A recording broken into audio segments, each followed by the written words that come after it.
ورحمة الله وبركاته. وحن هلكن الله horena asalaamu calaykum waraxmatullaahi wabarakaatu.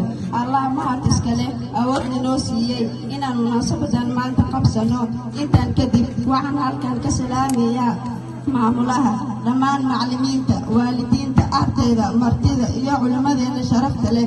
waxaan doonayaa inaan ka hadlo maanta yar oo ku saabsan qiimaha macallinka, inagoo ogsoonba macallinka qiimihiisa inaan la soo koobi karin. barahaaga maamuus wuune oo karaamey milkiga ku soo sharaf, marna waa inuu yahay bulshada u mudan yahay micnaheeda soo saar.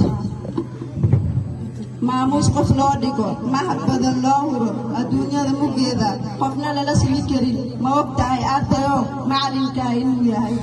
ma og tahay dadnimada taabahaaga nooleed?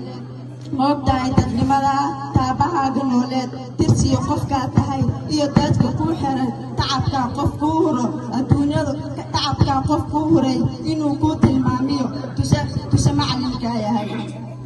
edebtiyo xishoodkiyo anshixiyo dulqaadka, ixtiraam qof nooliyo sidaa adiga tahay qofka kugu agaasimey macallinkaa inuu yahay. qalinkiyo buuga qiimaha aqoontiyo qalinka aad ku dhigan laheyd haddaan maanta macallin kuu qaban khayrkan miyaad qayb ka noqon lahayd?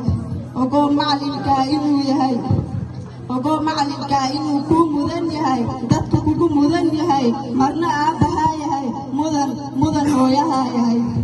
baruhu waa aabbahaa labaad, baruhu waa tilmaamaha, taageeraha, toosiyaha noloshaada. baruhu waa kan u dulqaata qaladkaaga, baruhu waa kan waqtigiisa u huro adigu guushaada. barahaaga taageer, daadka tusmada sii, ixtiraam ku taakuley. barahaaga taageer, daadka tusmada sii, ixtiraam ku taakuley. haddaba dharaar weliba meel iyo magac xasuus leh aadna mooganee xuska macallin leeyahay. wasalaamu calaykum.